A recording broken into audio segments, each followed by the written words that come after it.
நாம் இப்போ இது தப்பாக புரிஞ்சுக்கிறவங்களும் இருக்கிறாங்க. பாவம் மன்னிப்புங்கிறதுலாம் எதுக்குன்னா, அதாவது மறுபடியும் பாவம் செய்யாமல் இருக்கிறதுக்காக தான். அதான் மன்னிக்கிறாரே அப்படிங்கிறதுக்காக மறுபடியும் பாவம் பண்ணிகிட்டு இருக்கிறது இல்லை. அதான் ஒருத்தர் கேட்டாராம், பாவத்திலேருந்து மன்னிப்பு கிடைக்கணும்னா நீ என்ன செய்யணும் அப்படின்னு கேட்டிருக்காரு. அதுக்கு அவன் சொல்லியிருக்கிறான், நான் முதல்ல பாவம் செய்யணும், அப்போ தானே மன்னிப்பு கிடைக்கும் அப்படின்னு நானாம். இப்படிப்பட்டவர்கள் தான் இன்றைக்கி உலகத்தில் அதிகமாக இருக்கிறாங்க. அதனால் இந்த மன்னிப்பின் மகத்துவங்கிறது இயேசுநாதர்கிட்டேருந்து தான் நாம் புரிஞ்சுக்கணும். அந்த இயேசு சொன்ன அந்த மன்னிக்கிற மனோபாவம் இருந்தால் இன்றைக்கி உலகம் பூராவும் அமைதி பூங்காவாக இருக்கும். அதில் ஒன்றும் ஆச்சரியமே இல்லை, அதில் ஒன்றும் சந்தேகமும் இல்லை. அதனால் மன்னிக்கிற மனோபாவத்தை நாம் எல்லாரும் நமக்குள்ளே வளர்த்து கொள்ள வேண்டும் அப்படிங்கிறது தான் நாம் இன்றைக்கு எல்லோரும் சிந்தித்து பார்க்க வேண்டிய ஒரு செய்தி. ஒரு வயசான அம்மா தெரு வழியாக போயிட்டு இருந்தாங்க. அவங்க கையில் எண்ணத்தையோ வச்சுக்கிட்டு அதை அடிக்கடி பார்த்துக்கிட்டே இருந்தாங்க. ஒருத்தன் மெதுவாக அவங்கக்கிட்ட போய் கையில் இருக்கிறது என்ன அப்படின்னு எட்டி பார்த்தா அவங்க கையில் 4 பல் இருந்துதான். இவன் ஆச்சரியமாக அந்த அம்மாவை பார்த்தான். ஏம்மா உனக்கு என்ன பைத்தியமா, ஏது இந்த பல், இதை என்னத்துக்காக கையில் வச்சுக்கிட்டு அலைஞ்சிக்கிட்டு இருக்கிற அப்படின்னு கேட்டிருக்கான். அதுக்கு அந்த அம்மா விவரம் சொல்ல ஆரம்பித்தாங்களாம். இதை பாருப்பா, எனக்கு ஒரு மகன் இருந்தான், அவனை ரொம்ப செல்லமாக வளர்த்தேன். அவனை தரையிலே நடக்க விடுறதில்ல, எப்பவும் தூக்கி வச்சுக்கிட்டு இருப்பேன். அவன் நல்லா பெரியவனாகி பள்ளிக்கூடம் போகிறப்ப கூட அவன் புஸ்தக மூட்டையை நான் தான் சுமந்துக்கிட்டு போவேன். பார்க்குறவங்க கூட கேலி பண்ணுவாங்க, ஏம்மா படிக்க போகிறது நீயா உன் பிள்ளையான்னு கேட்பாங்க. அவன் இன்றைக்கி எவ்வளவோ பெரிய மனுஷன் ஆகிட்டான், வெளிநாட்டில் பெரிய உத்தியோகத்தில் இருக்கான். சமீபத்தில் இங்கே வந்துட்டு போனான். ஒரு நாள் ஏதோ கோபத்தில் என்னை அரைஞ்சுட்டான். அப்போ இந்த 4 பல்லும் கீழே விழுந்துட்டுது. இன்னமும் கூட விழுந்திருக்கும், ஆனால் பல்லு தான் இல்லை. என் புள்ள அரைஞ்சதுனால விழுந்த பல்லு இல்லையா அது. அதனால் இதை எப்பவும் என் கையிலேயே வச்சுக்கிட்டு ஆசையோடு பார்த்துக்கிட்டு இருக்கிறேன். அவன் தான் வெளிநாட்டுக்கு போட்டான், அவனை பார்க்க முடியாத ஏக்கத்தை நான் இந்த பல்லை பார்த்து போக்கிக்கிறேன் அப்படின்னு நாங்களாம் அந்த அம்மா. இந்த கதை எதுக்காகன்னா, தாய் அன்பு அப்படிங்கிறது எப்படிப்பட்டதுங்கிறத புரிஞ்சுக்கிறதுக்காக. கல்யாணம் ஆனதுக்கு அப்புறம் தாயை மறந்து விடுறவங்க எத்தனை பேர் இந்த உலகத்தில், அவங்க காதில் வேணுங்கிறதுக்காக தான் இந்த தகவல். ஆனால் ஒரு விஷயம் மட்டும் நல்லா புரிஞ்சுக்கணும், தாயை மதிக்க தெரிஞ்சவங்க தான் இன்றைக்கி வாழ்க்கையில் எல்லா விதத்துலேயும் முன்னுக்கு வந்திருக்கிறாங்க. வேணும்னா விசாரித்து பார்த்துக்குங்க. இன்னொரு அம்மா இருந்தாங்க, அவங்க தினமும் ஒரு கோயிலுக்கு வருவாங்க. சாமியை பார்த்து, கடவுளே நான் இறந்து போனால் நரகத்துக்கு போகணும் அப்படின்னு வேண்டிக்குவாங்களாம். எல்லோரும் சொர்க்கத்துக்கு போகணும்னு தானே கடவுள்கிட்ட வேண்டிக்குவாங்க. இந்த அம்மா தினம் நான் நரகத்துக்கு போகணும் அப்படின்னு வேண்டிக்கிறாங்க. அங்கே இருந்த அர்ச்சகருக்கு இது சந்தேகம். ஒரு நாள் அதை நேரடியாகவே அவங்கக்கிட்ட கேட்டுவிட்டார். அதுக்கு அந்த அம்மா பதில் சொன்னாங்களாம், ஐயா எனக்கு கல்யாணம் ஆகி ரொம்ப நாள் வரைக்கும் குழந்தை பாக்கியம் இல்லாமல் இருந்தது. கோயில் குளம் எல்லாம் சுற்றி வந்தேன். ரொம்ப நாள் கழித்து ஒரு குழந்தை பிறந்தது, ஆண் குழந்தை. அவனை நான் ரொம்ப செல்லம் கொடுத்து வளர்த்தேன். அதோட விளைவு என்ன ஆச்சுன்னா, அவன் ரொம்ப மோசமாக ஆகிட்டான். கெட்ட பழக்க வழக்கம்லாம் கற்றுக்கிட்டான். அவன் இறந்து போனால் நிச்சயம் அவனுக்கு நரகம்தான் கிடைக்கும். அந்த அளவுக்கு கெட்டவன் அவன். அப்படிப்பட்ட காரியங்கள்லாம் பண்ணிகிட்ருக்கான், எனக்கு தெரியும். இவனுக்காக நரகத்தில் கூட யாரும் தயவு காட்ட மாட்டாங்க, தாட்சண்யம் காட்ட மாட்டாங்க. அதனால் இவனுக்கு முந்தி நான் இறந்து நரகத்துக்கு போயிட்டா அங்கே இவனை கவனிச்சிக்கலாமே, இவனுக்கு பணிவிடை செய்யலாமேன்னு பார்க்குறேன் அப்படின்னு நாங்களாம். அதனால தான் நான் நரகத்துக்கு போகணும்னு தினம் ஆண்டவனை வேண்டிகிட்டு இருக்கிறேன் அப்படின்னு கண்கலங்கி அந்த அம்மா சொன்னாங்களாம். அதுதான் தாய் உள்ளம்ங்கிறது. தாயின் பெருமையை சரியாக உணர்ந்துட்டா அவங்களுக்கு எப்பவும் எந்த கஷ்டமும் வராது. இது ஏதோ உபதேசத்துக்காக சொல்கிற வார்த்தை இல்லை, உண்மையான வார்த்தை. இந்த விவரத்தையெல்லாம் நண்பர் ஒருத்தர்கிட்ட சொல்லிக்கிட்டு இருந்தேன். அவர் கொஞ்ச நாள் கழித்து என்னை தேடி வந்தார். அவர் கையிலேயும் 4 பல் வச்சுருந்தார். என்னங்க ஆச்சு, ஏதுங்க அந்த பல் அப்படின்னு விசாரித்தோம். உங்கள் உபதேசத்தை கேட்டுவிட்டு இந்த உலகத்தில் எல்லாரையும் தாயாக நினைக்க ஆரம்பிச்சிட்டேன். ஒரு அம்மாவை கடத்தரில் பார்த்து தாயேன்னு கூப்பிட்டேன். அவங்க உடனே பலார்னு என்னை அரைஞ்சிட்டாங்க, பல் விழுந்துட்டுது. அதை தான் பொறுக்கி எடுத்துக்கிட்டு நேராக உங்களை தேடி வந்துக்கிட்டு இருக்கிறேன்னார். தாயேன்னு தானே கூப்பிட்டீங்க, அதுக்கு ஏன் அரைஞ்சாங்க அப்படின்னு கேட்டோம். நான் தாயேன்னு கூப்பிட்டது அவங்க காதில் நாயேன்னு விழுந்துட்டு தான், அதுதான் அப்படி ஆயிட்டுது அப்படின்னார். ஊருக்கு வெளியில் அமைதியான ஒரு இடம், அங்கே ஒரு ஆசிரமம், அங்கே ஒரு சாமியார். அவர் தினமும் நல்ல போதனைகள்லாம் செய்வார். பல பேர் போய் அங்கேயே சில நாள் தங்கி இருந்து அவர் சொல்கிற அறிவுரைகளை எல்லாம் கேட்டுக்கிட்டு வர்றது வழக்கம். ஒரு தடவை அவரை பார்த்துட்டு போகிறதுக்காக 3 வெளியூர் தம்பதிகள் வந்தாங்களாம். அந்த மடத்திலேயே சாப்பிட்டுக்கிட்டு தங்கியிருந்து அவங்களுடைய போதனைகளை கேட்டுக்கிட்டு போகணுங்கிறது அவங்க நோக்கம். காலையில் குளிச்சுட்டு பூஜையில் உட்காந்தார் அந்த சுவாமி. இவங்களும் குளிச்சுட்டு அந்த பூஜையை பார்க்குறதுக்காக அவர் முன்னாடி உட்காந்தாங்க. பூஜை ஆரம்பமாச்சு. சம்பிரதாயப்படி அது ரொம்ப நேரம் நடந்துக்கிட்டே இருக்குது. இவங்களுக்கு நல்ல பசி இருந்தாலும் இந்த நேரத்தில் அதை எப்படி வெளியில் காட்டிக்கிறது? பேசாமல் இருந்தாங்க. அந்த சுவாமி பூஜையை முடித்தார். அதுக்கப்புறம் பேச ஆரம்பித்தார். பேச்சு அருமையாக தான் இருந்தது, அமிர்தமாக தான் இருந்தது. இருந்தாலும் இவங்களுக்கு இருக்கிற வயிற்று பசி அது சரியாக கவனிக்க விடலை. அந்த சுவாமியே இதை கவனித்ததா தெரியல. இவங்களுக்கு மனசுக்குள்ள ஒரு எண்ணம், உள்ளே சாப்பாடு தயாராகிட்டு இருக்கும் போல இருக்குது, இந்த பேச்சு முடிஞ்சது நம்மளை உள்ளே அழைச்சிட்டு போய் சாப்பாடு போடுவாங்கன்னு நினைக்கிறோம் அப்படின்னு இவங்களாம் நினச்சிக்கிட்டாங்க. ஆனால் சுவாமி இதை பற்றி எதுவுமே பேசலை, கண்டுக்கலை. ஒரு அம்மாவால் அதுக்கு மேலே சும்மா இருக்க முடியுமா? முடியல. சாப்பாட்டை கவனிக்கலாமா அப்படின்னு சொல்லி மெதுவாக ஆரம்பித்தாங்க. கவனிக்கலாமே அப்படின்னு உள்ளே அழைச்சிட்டு போனார் சுவாமி. இவங்க ரொம்ப அவசரமாக எழுந்திருச்சு உள்ளே ஓடினாங்க. அங்கே ஒரு மேஜை மேலே ஒரு கிண்ணம் மூடி இருந்தது. இதுதான் சாப்பாட்டு மேஜை போல இருக்கு, இங்கே சாப்பாடு வந்துடும் அப்படின்னு நினச்சாங்க. உடனே போய் சுற்றி உட்காந்துக்கிட்டாங்க. சுவாமி அந்த கிண்ணத்தை எடுத்து அந்த அம்மா கிட்ட கொடுத்தார். அவங்க அதை வாங்கி மூடியை திறந்து பார்க்குறாங்க. உள்ளே ஒரு சாவி இருக்குது. சரிதான், இது சமையலறை சாவி போல இருக்கு, அங்கே போய் அதை திறந்து சாப்பாட்டை நாமே எடுத்துக்கிட்டு வந்து இங்கே வச்சுக்கிட்டு சாப்பிட்ணும் போல இருக்கு அப்படின்னு நினச்சாங்க. சாவி இருக்கு இல்லையா, வாங்க பூட்டு நிறையா காட்டுறேன் அப்படின்னு சுவாமி அவங்கள அழைச்சிட்டு போனார், காட்டினார். இவங்க அந்த அறையை ரொம்ப ஆவலோடு திறந்தாங்க. உள்ளே பார்த்தா அங்கே அரிசி, பருப்பு, விதவிதமான காய்கறி எல்லாம் இருக்குது. சமையலுக்கு வேண்டிய மிளகாய், எண்ணெய், பால், தயிர், நெய் இப்படி எல்லாமே இருக்குது. அடுப்பு, விறகு, நெருப்பு போட்டி அது கூட அங்கே இருக்குது. சாப்பாடு தயாராக இருக்கும்னு நினச்சிக்கிட்டு போனால் இப்படி இருக்குதே அப்படின்னு சொல்லி அதை பார்த்ததும் ரொம்ப சோர்ந்து போட்டாங்க அவங்க. சுவாமி, என்ன இது சாப்பாடு இல்லையா அப்படின்னாங்க. அதுதான் சாப்பாட்டுக்கு வேண்டிய எல்லாம் இங்கே இருக்குதே, அடுப்பு மூட்டி நீங்கள் தான் அவங்கவுங்க ருசிக்கு தகுந்த மாதிரி சமைச்சிக்கணும். இந்த சன்னியாசிக்கு எப்படி சமைக்க தெரியும் அப்படின்னு கேட்டார் சுவாமி. சாப்பாடு தயாராக இருக்கும்னு நாங்கள் எதிர்பார்த்தோம் அப்படின்னாங்க. நீங்கள் இப்படி சொல்லுவீங்கன்னு நானும் எதிர்பார்த்தேன். இது வரைக்கும் நான் எவ்வளவோ தத்துவம்லாம் எடுத்து சொன்னேன். எல்லாத்தையும் விட இதுதான் அனுபவபூர்வமான தத்துவம். ஆண்டவன் நமக்கு நல்ல மனசை கொடுத்துருக்குறான், நல்ல வாய்ப்புகளையும் தந்திருக்கிறான், அதையெல்லாம் பயன்படுத்திக்கக்கூடிய மூளையையும் சிந்தனையையும் கொடுத்துருக்குறான். அதனால் அடுப்பை தான் நீங்கள் மூட்டணும், அடுப்பை நீங்கள் தான் மூட்டணும், உங்களுக்கு உகந்ததை நீங்கள் தான் சமைச்சு ருசித்து அனுபவிக்கணும். ஆண்டவனே அதை செஞ்சுக்கிட்டு இருக்க மாட்டான் அப்படின்னாராம் அந்த சுவாமி.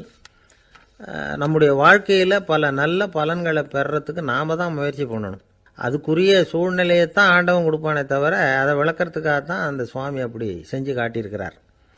இது ஒரு பெரியவர் இப்படி ஒரு விளக்கம் கொடுத்தார். அதுக்கப்புறம் அந்த 3 தம்பதிகளும் தெளிவடைஞ்சுட்டாங்களாம். நாம் தெளிவடைகிறது எப்போங்கிறது தான் தெரியல அப்படின்னு பல பேர் இதை கேட்டுட்டு சொல்லிகிட்டு இருக்கிறாங்க. இந்த கதையை நம்முடைய நண்பர் ஒருத்தர்கிட்ட சொன்னேன். அந்த நண்பர் ரொம்ப சந்தோஷப்பட்டார். நீங்கள் சொல்கிறது கரெக்டு சார், ஆனால் நான் அதை விட ஒரு படி மேலே சார். எனக்கெல்லாம் அரிசி, பருப்பு இருக்கிற ரூம் எதுன்னு கையை காட்டிட்டா போதும், உடனே கிண்ணத்துலேருந்து சாவியை எடுத்து கொடுக்கணுங்கிற அவசியம்லாம் இல்லை எனக்கு. அப்புறம் எப்படி ரூமை திறந்துருவீங்க அப்படின்னு கேட்டேன். பூட்டை உடச்சி திறந்துருவேன், அதுதான் எனக்கு பழக்கம் அப்படிங்கிறார். ஐயா, என்னுடைய நூல் வெளியீட்டு விழாவுக்கு அவசியம் நீங்கள் வரணும் அப்படின்னு கூப்பிட்டார் ஒருத்தர். எப்போ வரணும்னு கேட்டேன். அடுத்த வாரம்னார். சரி, புத்தகம் தயாராகிட்டுதா அப்படின்னேன். நாளைக்கு தான் அச்சிக்க கொடுக்க போகிறேன்னார். என்னங்க இது, புத்தகம் அச்சிடுறதுக்கு முன்னாடியே அழைப்புதழை அச்சடிச்சு விட்டீங்களே அப்படின்னு கேட்டேன். அதனால் என்னங்க, அந்த காலம் மாதிரி அப்போல்லாம் அச்சுக்கலை எவ்வளவோ முன்னேறியாச்சுங்க. Linotype, monotype, phototype, laser இப்படி என்னென்னமோ வந்தாச்சு. இன்றைக்கி கொடுத்தா நாளைக்கே புத்தகம் தயார் அப்படின்னார். இப்படி இந்த அளவுக்கு முன்னேறி இருக்கிற இந்த அச்சுக்கலை ஆரம்பத்தில் எப்படி இருந்தது தெரியுமா? அந்த காலத்தில் காகிதம்னா என்னென்னே தெரியாது, அப்படி ஒன்று கண்டுபிடிக்கப்படவே இல்லை. அப்போல்லாம் எதையாவது ஒன்று எழுதணும்னா அதுக்கு ஆட்டு தோலை தான் பயன்படுத்தி இருக்கிறாங்க. கண்ணுக்குட்டி தோல் கூட அதுக்கு உபயோகப்பட்டு தான். ஐரோப்பாவில் இருந்த பாதிரியார்கள் தோலில் எழுதப்பட்ட புத்தகத்தை தயாரிக்கிறதுல ரொம்ப கெட்டிக்காரங்களாம். எகிப்து, அப்புறம் மத்திய தரைக்கடல் ஓரத்தில் உள்ள நாடுகள், இங்கெல்லாம் தோல் தான் எழுதுபொருளாக பயன்பட்டு வந்திருக்குது. ஆனால் நம்ம நாட்டில் ஓலைச்சுவடிகளை எழுத்துக்கு பயன்படுத்தி இருக்கிறாங்க. எழுதுறதுக்கு தோலை பயன்படுத்தினவங்க பிறகு பேப்பரைஸ் அப்படிங்கிற கோரை புல்லை அதுக்கு பயன்படுத்தினாங்களாம். இதெல்லாம் அப்படி கொஞ்சம் கொஞ்சமாக கண்டுபிடிச்சிட்டு வந்திருக்கிறாங்க. அந்த புல்லை கச்சிதமாக நறுக்க வேண்டியது, நல்லா பதப்படுத்த வேண்டியது, அதுக்கப்புறம் அதில் எழுத வேண்டியது, அவ்வளவுதான். பேப்பருங்கிற சொல்லே இந்த பேப்பைரஸ் அப்படிங்கிறதுலேருந்து வந்தது தான். அதுக்கப்புறம் தான் காகிதம் வந்தது. இதை முதல்ல சீன நாட்டில் தான் கண்டுபிடிச்சாங்க. அது வந்த பிறகு அச்சு எந்திரம் கண்டுபிடிக்க வேண்டிய அவசியம் ஏற்பட்டது. அதை கண்டுபிடிச்சவர் ஜெர்மானிய அறிவியல் அறிஞர் ஜான் கூட்டன்பர்க். அச்சுக்கலைக்கு அடித்தளம் அமைச்சவர் அவர் தான். ஜெர்மனியில் மெயின்ஸ் அப்படிங்கிற ஊரில் 1399 பிறந்தார். அவரோட மாமன் ஒருத்தர் உலோக வேலையில் வல்லவர். அவர்கிட்ட அந்த வேலையை கற்றுக்கிட்டார். அதோட வைர கற்களை பட்டை தீட்டுறதுலேயும் ரொம்ப தேர்ச்சி பெற்றிருந்தார். இளம் வயசுலேயே சும்மா இருக்க மாட்டாராம். எதை செஞ்சாலும் அதை திறமையாக செய்வாராம். அவர் தான் முதல்ல மர அச்சு எழுத்துக்களை உருவாக்கினார். அது மேலே மை தடவி பிரதிகள் எடுத்தார். அதுக்கப்புறம் உலோக எழுத்துக்கள், முதல்ல காரியம், அப்புறம் இரும்பு, அப்புறம் கலப்பு உலோகம், பிறகு அச்சடிக்கிறதுக்கு எந்திரம் ஒன்றையும் உருவாக்கினார். முதல்ல பைபிள் அச்சடித்தார். 1468 அவர் இறந்து போனார். 16ஆம் நூற்றாண்டில் மேலை நாடுகளிலிருந்து மர எழுத்துக்களை கொண்டுகிட்டு தமிழ்நாட்டில் கிறிஸ்தவ நூல்களை அச்சிட்டாங்க. அப்போல்லாம் அச்சகங்கள் போதிய அளவுக்கு இங்கே இல்லை. அதுக்கு என்ன காரணம்னா, இந்தியர்கள் அச்சகங்களை நடத்தக்கூடாது அப்படின்னு சட்டம். 1835 வரைக்கும் அந்த சட்டம் நடைமுறையில் இருந்தது. இந்த நிலைமையில் அங்கேயும் இங்கேயுமா 1-2 அச்சகங்கள் ஆரம்பமாச்சு. 1713 தரங்கம்பாடியில் லூத்தரன் மிஷன் அச்சகம், அதே ஆண்டில் சென்னையில் எஸ்பிசிகே அச்சகம். இது ரெண்டும் தான் இந்தியாவில் முதல்ல தொடங்கப்பட்ட அச்சகங்கள். ஆட்டுத்தோல்லையும் ஓலைச்சுவடியிலையும் எழுதப்பட்ட எழுத்துக்கள் இன்றைக்கி எங்கேயோ போயிடுது. ஆனால் நம்ம ஊரில் எழுத்தாளர்கள் நிலைமை தான் ஒன்றும் சொல்லிக்கிறது மாதிரி இல்லை. நம்ம ஆள் ஒருத்தர் சொன்னார், சார், நான் சொந்தத்தில் ஒரு அச்சாபீஸ் வச்சுருந்தேன், இப்போவும் வச்சுருக்கிறேன். அதனால் என்னுடைய படைப்புகளை புத்தகமாக வெளியிடுறதில் எனக்கு ஒன்றும் கஷ்டம் இல்லை. வருஷத்துக்கு ஒரு புத்தகம் எழுதி வெளியிட்டுருவேன். 15 வருஷமாக இலக்கிய உலகத்துக்கு இப்படி சேவை செஞ்சுக்கிட்டு வர்றேன். ஆனால் இந்த வருஷம்தான் வாசகர்கள் எனக்கு பாராட்டு விழா நடத்தியிருக்கிறாங்க அப்படின்னார். இந்த வருஷம் அப்படி என்ன விசேஷம் அப்படின்னு கேட்டோம். இந்த வருஷம்தான் நான் எந்த புத்தகம் எழுதி வெளியிடாமல் இருந்தேன், அதுக்காகத்தான் எனக்கு இந்த பாராட்டு விழா அப்படின்னார். ஒரு நண்பர் இருக்கார். எப்போ பார்த்தாலும் கையில் ஒரு புத்தகம் இருக்கும். புத்தகம் இல்லாமல் எங்கேயும் புறப்பட மாட்டார். எதுக்காக இப்படி எடுத்துகிட்டு போகிறீங்க அப்படின்னு கேட்டால், எனக்கு இது ஒரு நல்ல நண்பன் மாதிரி. இந்த காலத்தில் எங்கே போனாலும் காத்திருக்க வேண்டியிருக்கு. அது மாதிரி சமயத்தில் நான் நண்பன் கூட பேசிக்கிட்டு இருப்பேன் அப்படிம்பாரான். ஒருத்தர் ஒரு பெரிய அரச பதவியில் இருந்தார். அவர் பதவியிலேருந்து இறங்க வேண்டிய சூழ்நிலை. அரசு கொடுத்துருந்த வீட்டை விட்டுட்டு வெளியில் வர்றார். வரும்பொழுது 2 கையிலையும் 2 பெட்டியை எடுத்துகிட்டு வந்தாராம். சார், உங்களுடைய உடைமைகள் அப்படின்னு கேட்குறாங்க அங்கே இருந்த ஊழியர்கள். இவர் தன்னுடைய கையில் இருக்கிற பெட்டியை காட்டி, இதுதான் என்னுடைய சொத்து அப்படின்னாராம். ஒரு பெட்டியில் அவருடைய உடைகள், இன்னொரு பெட்டியில் அவர் விரும்பி படிக்கிற புத்தகங்கள். அவ்வளவுதான். இதுதான் இருந்துதான். புத்தகம் படிக்கிறது மனசுக்கு நல்லதுங்கிறது நமக்கு தெரியும். புத்தக வாசிப்பு உடம்புக்கும் நல்லதுங்கிறாங்க. அது நமக்கு ஆச்சரியமாக தான் இருக்குது. ஒரு நபர் ஒரு வருஷத்தில் சராசரியாக 2000 பக்கங்களை படிச்சிருக்கணுமா, யுனெஸ்கோ பரிந்துரை. ஆனால் நம்ம நாட்டில் நாம் சராசரியாக படிக்கிறது 32 பக்கங்கள். அவ்வளவுதான். இவ்வளவுக்கு நம்ம நாட்டில் 6000க்கும் மேற்பட்ட நாளேடுகள், 2000க்கும் மேற்பட்ட இதழ்கள், மலர்கள், இவ்வளவு இருந்தும் சரியாக வரல. இந்த உலகத்தில் முதல் நூலகம் எங்கே எப்போ ஆரம்பமாச்சு தெரியுமா? கிமு 2500ஆம் ஆண்டில் அது ஆரம்பமாயிருக்குது. பாபிலோனியாவில் அமில் அணு அப்படிங்கிற அரசன் தான் நூலகத்தை உருவாக்கி இருக்கிறான். அப்போல்லாம் தாள் கிடையாது, களிமண் தான். களிமண் பலகைகளில் எழுதி அதை தொகுத்து அப்படியே நூலாக்கி அதை நூலகத்தில் வச்சுருப்பாங்களாம். அரசருடைய நூலகத்தில் 1000க்கும் மேற்பட்ட நூல்கள் இருந்ததாக வரலாற்று குறிப்பு இருக்குது. அது மட்டும் இல்லை, அந்த நூலகத்தில் பொருள் வாரியாக, அதாவது சப்ஜெக்ட் வாரியாக புத்தகங்களை வகைப்படுத்தி வச்சுருந்தாங்களாம். அதில் மிச்சம் இருந்த ஒரு 25 களிமண் பலகை புத்தகங்கள் இன்றைக்கும் பிரிட்டிஷ் அருங்காட்சியகத்தில் இருக்குதான். அச்சு தாள் இதெல்லாம் ஏற்பட்டதுக்கு அப்புறம் அமைக்கப்பட்டது தான் பிரான்சில் இருக்கக்கூடிய பாரிஸ் நூலகம். 1480 பிரெஞ்சு மன்னர் 11ஆம் லூயி இந்த நூலகத்தை அமைச்சாராம். ஆனால் அப்போல்லாம் அரசர்கள் மட்டும்தான் நூலகத்தை பயன்படுத்த முடியுமா. அதுக்கப்புறம் 17ஆம் நூற்றாண்டில் இந்த முறை மாறி பொதுமக்கள் அங்கே போகலாம், படிக்கலாம் அப்படிங்கிற நிலைமை வந்துதான். போட்லியன் நூலகம் அப்படின்னு அதுக்கு பேர், பாரிஸ் நகரத்தில் இருக்குது. அங்கே தான் நூல்களின் பட்டியல் தயாரிப்பு பணி ஆரம்பமாச்சு. கல்வி வளர்ச்சியையும் நூலகத்தையும் இணைச்சவர் நெப்போலியன் போனபார்ட். முன்பணம் செலுத்தி புத்தகத்தை படிக்கிற முறையையும் அவர் தான் கொண்டுட்டு வந்தாராம். மக்கள்கிட்ட வசூலிக்கிற வரியின் ஒரு பகுதியை நூலகத்துக்கு பயன்படுத்தினவரும் அவர் தானா. நெப்போலியன் நூலகத்தில் உலகத்தில் உள்ள எல்லா மொழி நூல்களும் இருக்குதான். அங்கே ஒரு தமிழ் நூலும் இருந்திருக்குது. அது என்னென்னா கம்பராமாயணம். சோவியத் யூனியனுக்கு படையெடுத்து போனப்போ அங்கேருந்து லட்சக்கணக்கான புத்தகங்களை இந்த பனிச்சறுக்கு வாகனங்கள் இருக்குல்ல அதில் கொண்டுகிட்டு வந்ததாக வரலாறு. அடுத்தபடியாக குறிப்பிட்டு சொல்லத்தக்க நூலகம் எதுன்னா பிரிட்டிஷ் நூலகம். மிக பழைய கையெட்டு பிரதியெல்லாம் கூட அங்கே இருக்குது. 1753 ஆரம்பமாச்சு. அதில் உள்ள நூல்களை வரிசையாக அடுக்கினா 180 கிலோமீட்டர் நீளத்துக்கு வருமா. மிகப்பெரிய நூலகம் அமெரிக்க தலைநகர் வாஷிங்டனில் இருக்குதான். இந்தியாவை பொறுத்த வரைக்கும் பெரிய பழைய நூலகம் எதுன்னா கல்கத்தா நூலகம். எல்லா இந்திய மொழி நூல்களும் இங்கே உண்டு. மகாகவி பாரதியார் நடத்தின இந்தியாங்கிற இதழின் எல்லா பிரதிகளும் அங்கே பாதுகாப்பாக இருக்குது. படிக்கும் பழக்கம் இங்கே வளர வேண்டியிருக்குது. ஒருத்தர்கிட்ட ஒரு புஸ்தகத்தை கொடுத்து விமர்சனம் எழுத சொல்லியிருந்தாங்க. கொஞ்ச நாள் கழித்து அவரை போய் பார்த்து, என்னங்க புஸ்தகத்தை படித்து பார்த்தீங்களா அப்படின்னு கேட்டாங்களாம். இதுக்கு அவர் சொல்லியிருக்கிறார், இன்னும் நான் படித்து பார்க்கலிங்க, இப்போ தானே விமர்சனமே எழுதி முடிச்சிருக்கிறேன், இனிமே தான் படிக்கணும் அப்படின்னாராம். ஒருத்தர் அவசரமாக போய்கிட்டு இருந்தார். எங்கே போய்கிட்டு இருக்கீங்க அப்படின்னு கேட்டார் ஒரு பெரியவர். கடைக்கு போகிறேன் சார், சாமான் வாங்கிறதுக்கு அப்படின்னார். அங்கே போகிறதுக்கு முன்னாடி தெரிஞ்சிக்க வேண்டியதெல்லாம் தெரிஞ்சுக்கிட்டீங்களா அப்படின்னு கேட்டார் பெரியவர். கடைக்கு போய் காசை கொடுத்து ஒரு பொருளை வாங்கிட்டு வரப்போகிறோம், இதில் தெரிஞ்சிக்க வேண்டியது என்ன இருக்குது அப்படின்னார் அலட்சியமாக. இப்போ அந்த பெரியவர் பேச ஆரம்பித்தார். இந்த உலகத்தில் எந்த ஒரு செயலில் இறங்குறப்போவும் நாம் நல்லா ஆலோசனை பண்ண வேண்டிய விஷயம் 5 அப்படின்னார். உதாரணமாக, ஒருத்தன் கடைக்கு போய் ஏதோ ஒரு பொருளை வாங்கிட்டு வர போகிறான்னு வச்சுக்கோங்களேன். அப்போ கூட அவன் 5 விஷயங்களை பற்றி தெரிஞ்சுக்க வேண்டியிருக்குது அப்படிங்கிறார் அவர். முதல்ல அந்த பொருள் எப்படிப்பட்டது அப்படிங்கிறத தெரிஞ்சுக்கணும். ரெண்டாவதாக தன்னை பற்றியும் தெரிஞ்சுக்கணும். அப்போ தான் அந்த பொருள் தனக்கு தேவையா இல்லையா அப்படிங்கிறத புரிஞ்சுக்க முடியும். மூணாவதாக தெரிஞ்சுக்க வேண்டியது ஒன்று இருக்குது.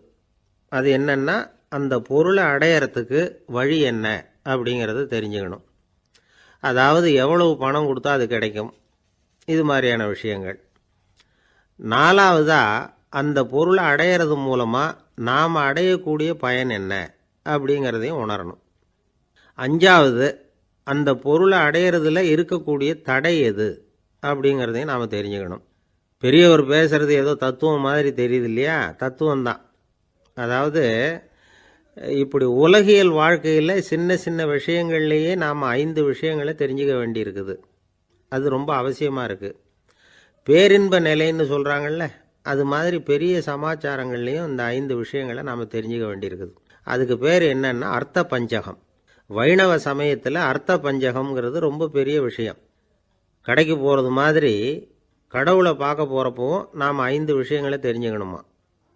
முதல்ல பரம்பொருள் அப்படிங்கிறது என்ன, அதோட தன்மைகள் என்ன, இதை தெரிஞ்சுக்கணும்.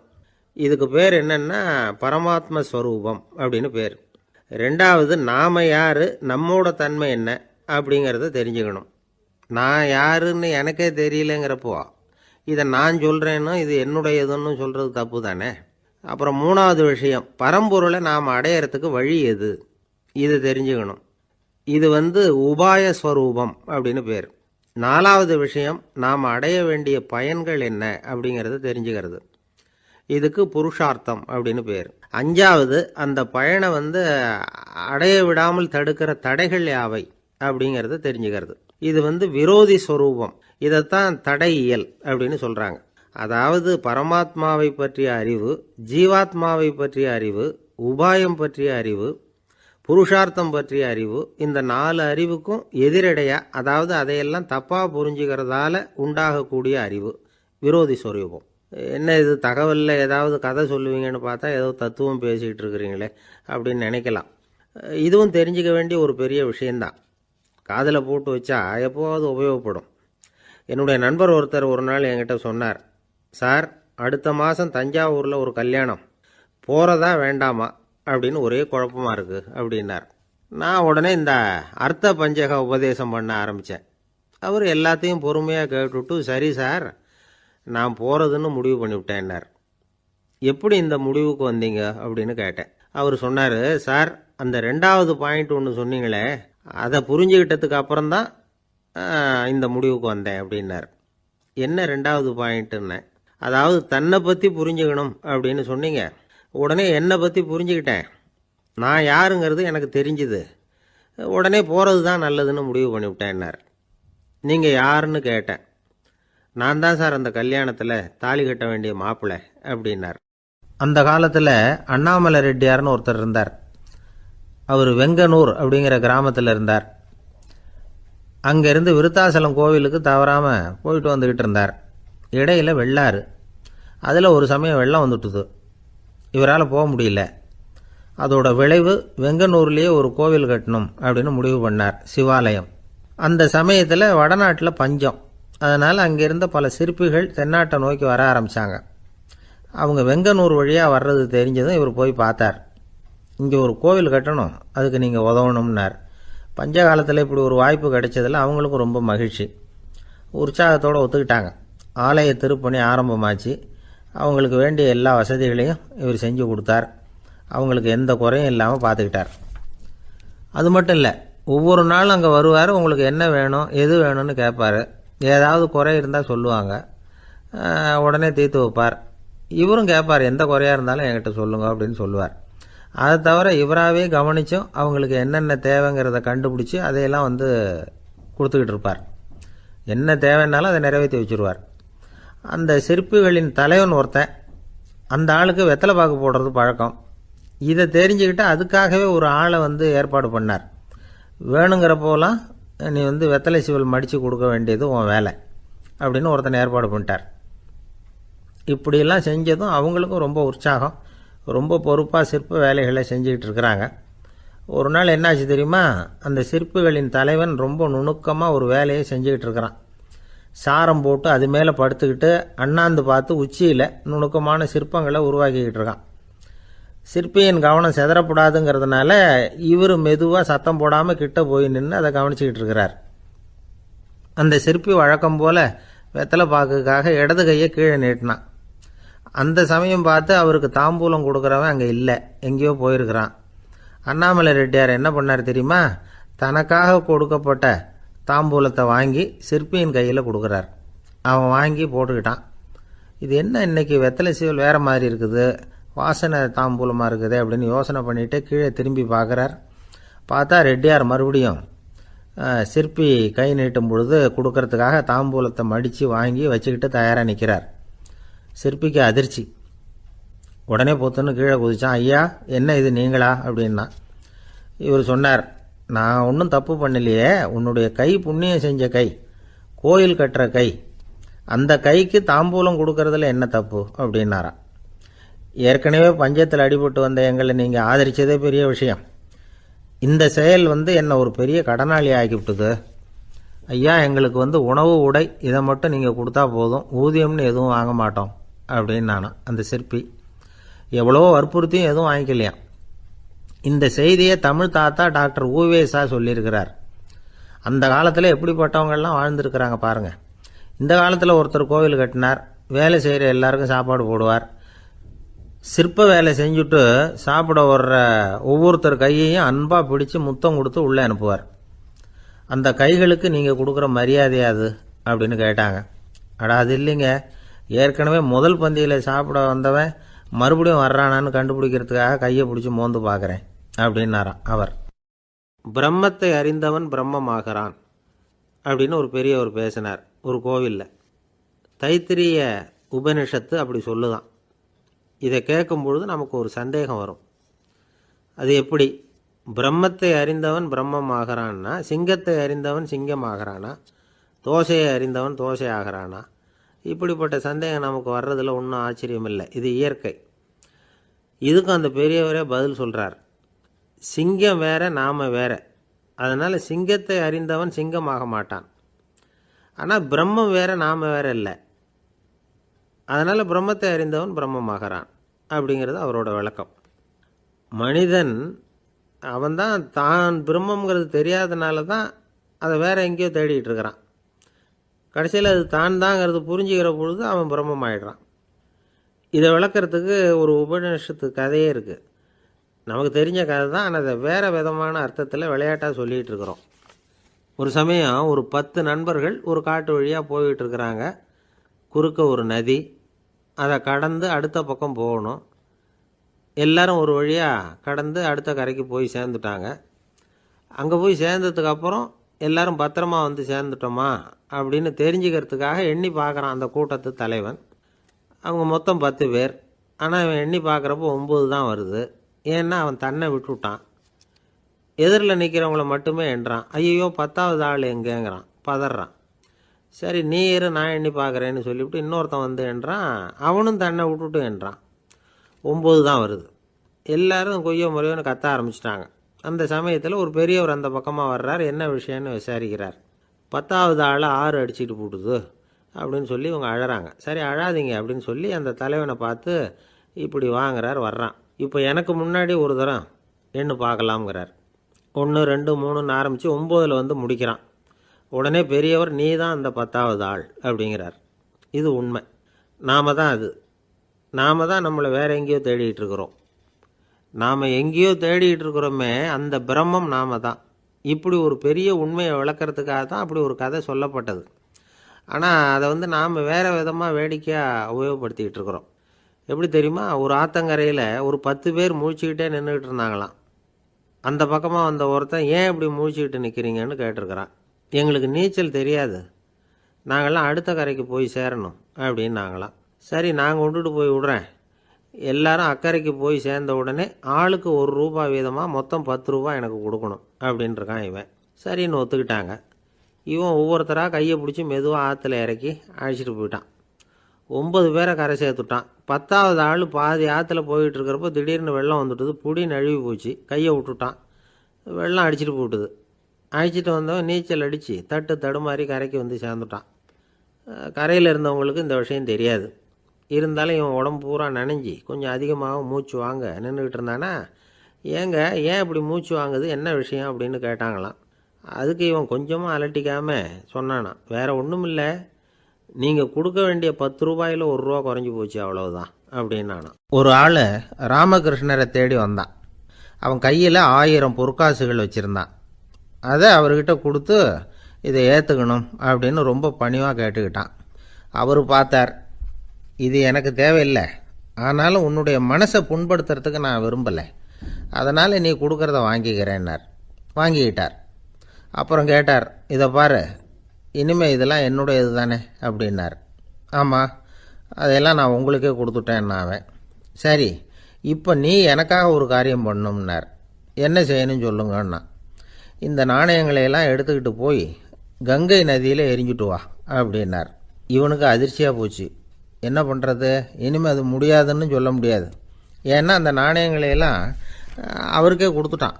இனிமேல் அதெல்லாம் இவனுடையது இல்லை. பேசாமல் அவ்வளவையும் அள்ளிக்கிட்டு ஆத்தங்கரைக்கு போனான். போனவன் ரொம்ப நேரம் திரும்பியே வரல.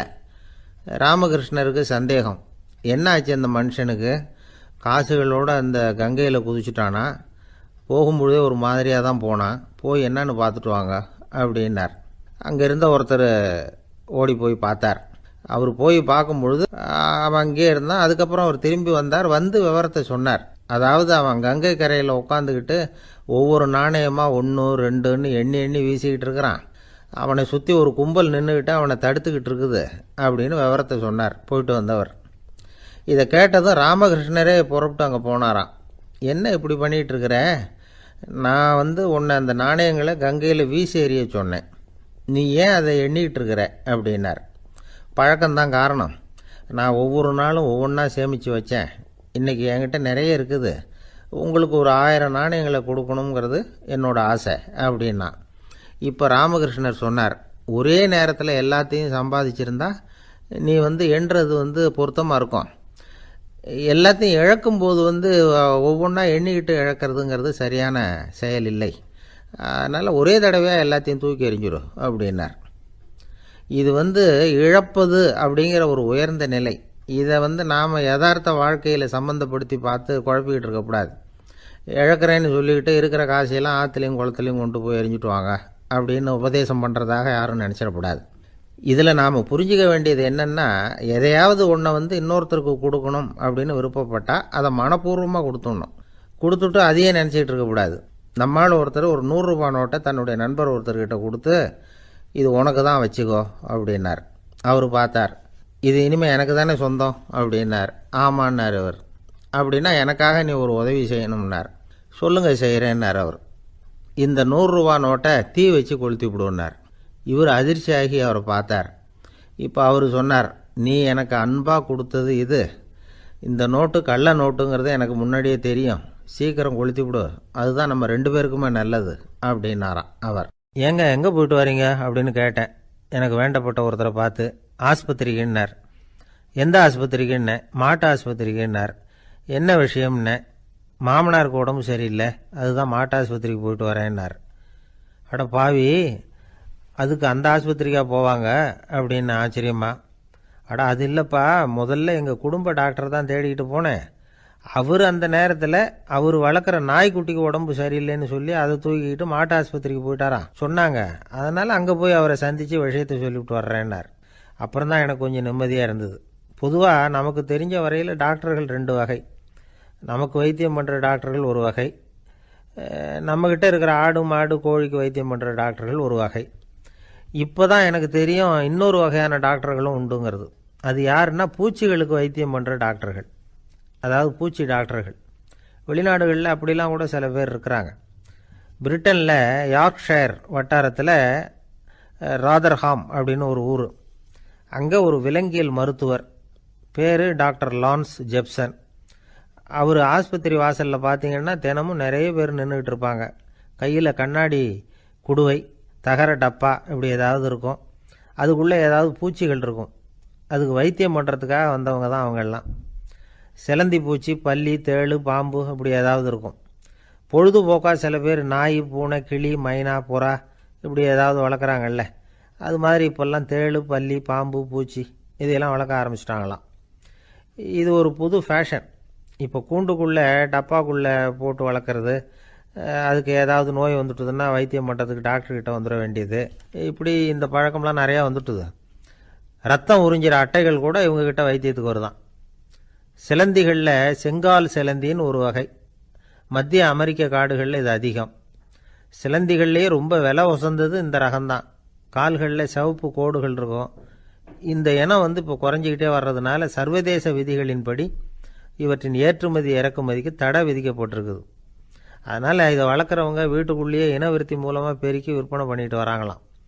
அந்த வகை சிலந்திகள் தான் இப்போ வைத்தியத்துக்கு அதிகமாக வருதான். சரி, இதுக்கெல்லாம் எப்படி வைத்தியம் பண்ணுறாங்க? முதல்ல அதை குளிர்பதன பெட்டியின் வழுவழுப்பான சுவரில் விட்ட உடனே அதெல்லாம் மெதுவாக இறங்கி வரும். அப்போ அதன் நோயை கண்டுபிடிக்கிறது சுலபம். அப்புறம் அதுக்கு கிருமிகளை கொல்லக்கூடிய மருந்துகளையோ வலி நிவாரண மருந்துகளையோ கொடுப்பாங்க. கால் உடைஞ்ச சிலந்திகளுக்கு பசையை கொண்டு ஆப்ரேஷன் பண்ணுவாங்க. சில சிலந்திகளுக்கு உடைஞ்ச காலை எடுத்துட்டா புதிய கால் வளர்ந்துடும். சிலந்திகளை மனிதர்கள் கையில் எடுக்கிறப்போ அது பயந்து போய் கீழே குதிக்குது. அதனால் கால் உடஞ்சி விடுது, இல்லைன்னா வயிறு சேதமடையுது. அந்த நிலைமையில் வர்ற சிலந்திகளுக்கு மயக்க மருந்து கொடுத்து ஆப்ரேஷன்லாம் கூட பண்ணுறாங்களாம். பார்த்தீங்களா பூச்சிகளுக்கு வந்த வாழ்வே. நம்ம ஊர்லேயும் வீடுகளில் பூச்சிகள் வளர்க்குறது உண்டு. ஒருத்தர் வந்தார், எனக்கு 3000 கரப்பாம்பூச்சி அவசரமாக தேவைப்படுது, எங்கே கிடைக்கும்னு கேட்டார். கரப்பாம்பூச்சியா? அது என்னத்துக்குன்னு கேட்டோம். அது வேறு ஒன்றும் இல்லை, நான் குடியிருக்கிற வாடகை வீட்டை காலி பண்ண போகிறேன். வீட்டு சொந்தக்காரர் என்ன சொல்கிறாருன்னா, இந்த வீட்டுக்கு நான் குடி வந்தப்போ எப்படி இருந்ததோ அதே நிலைமையில் விட்டுட்டு போகணும்னு வீட்டுக்காரர் சொல்லியிருக்கிறார், அதனால தான் கேட்டேன் அப்படின்னார். ஒரு தந்தை தன்னோட பிள்ளைய ரொம்ப தைரியசாலியாக வளர்க்கணும்னு ஆசைப்பட்டார்.